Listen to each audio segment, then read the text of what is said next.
Napoleon Bonaparte was one of the greatest military commanders in history and the most successful general of the French army.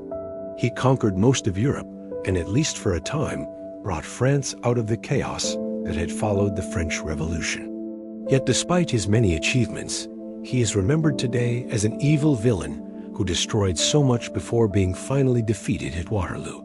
But how did it all happen? How did Napoleon rise to power and then fall from grace?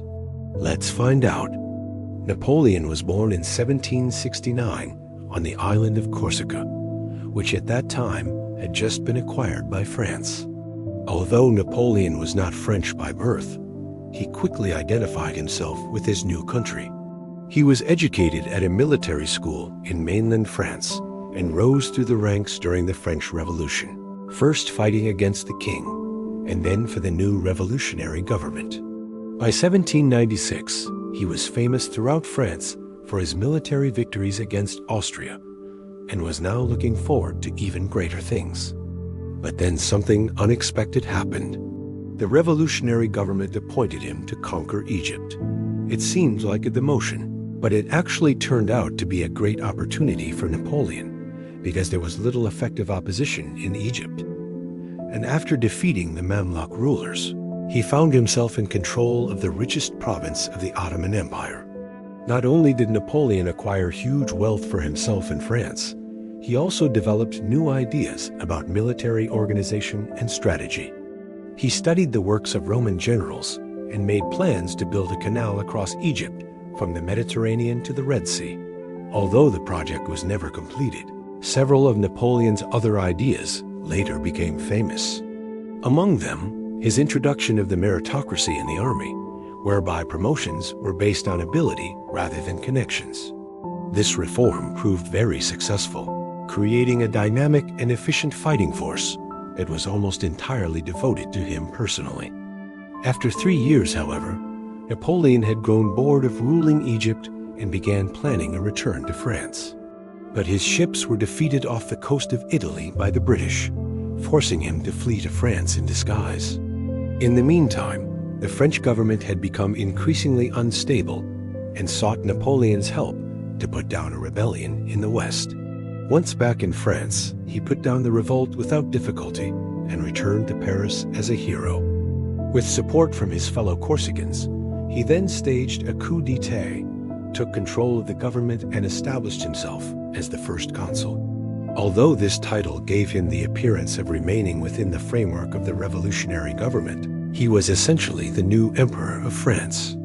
In the following years, Napoleon carried out significant reforms in education, the legal system, banking, and industry.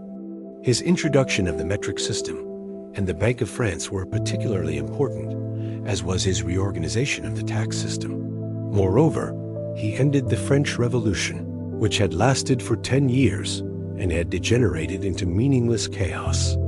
Under Napoleon, France became a stable nation once again and experienced an economic boom, especially since he financed his wars by confiscating the property of foreign aristocrats who had fled the country. As a result, France became the dominant power in Europe, beating both Britain and Austria.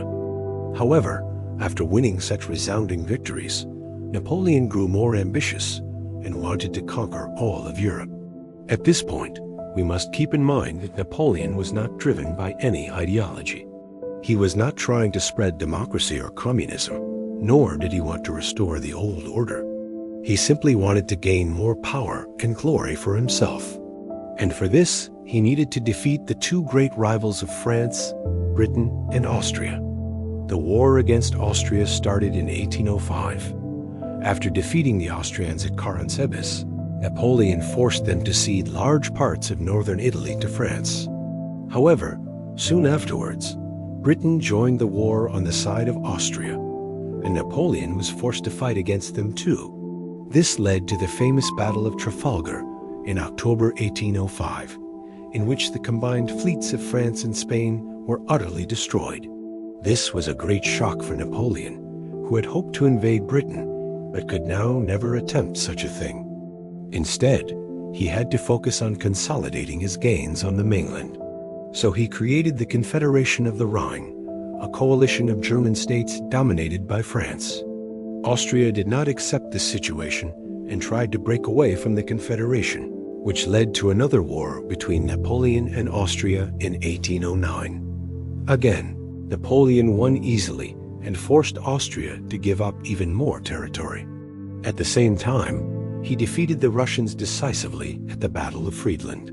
But instead of finishing them off, he made peace with them and allowed them to keep their territories. He did the same with Sweden and Prussia.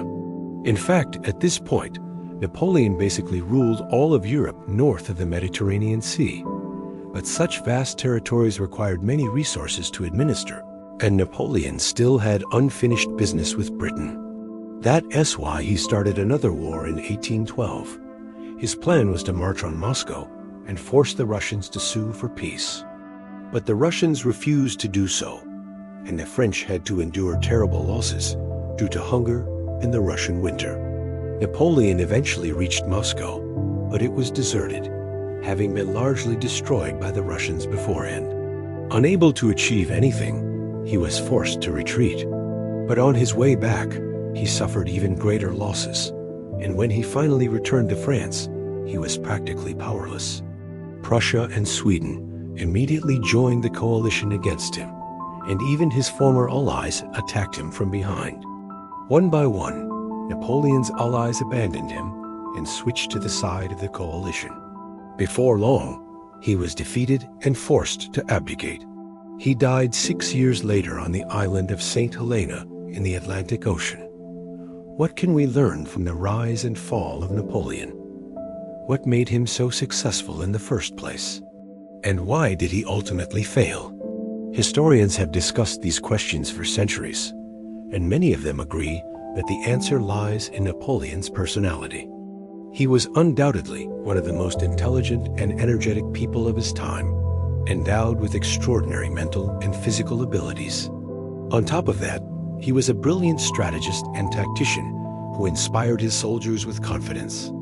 Indeed, until Wellington and Blucher trapped him at Waterloo, Napoleon never lost a battle. He was also a good judge of character and surrounded himself with able ministers.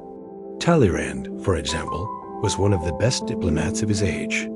Yet what was the cause of Napoleon's downfall? Many historians argue that it was his insatiable ambition that led him to conquer more and more territory without thinking about how he would govern over it. Once his empire stretched from the Baltic Sea to the Mediterranean, he was unable to keep it under control, and the constant rebellions drained his resources. In addition, while Napoleon was excellent at winning battles, he lacked the skills to govern a nation. Despite his many accomplishments, France didn't become more democratic under his rule, and he showed no mercy to those who opposed him. In the end, he merely exchanged one form of tyranny for another. However, some historians reject this view and argue that Napoleon was actually a victim of circumstance. After the French Revolution, there were only two great powers left in Europe, France and Britain. Consequently, a war between them was inevitable. Furthermore, the victory of Britain at sea meant that Napoleon could not invade Britain, whereas the victory of Napoleon on land meant that he could not restore the old order in Europe. Therefore, according to this interpretation, Napoleon was caught between two stools. His victories on land were useless as long as Britain remained undefeated at sea, and his defeats at sea were useless as long as he remained undefeated on land. So whatever he did, he failed. And that's all for our video about Napoleon today.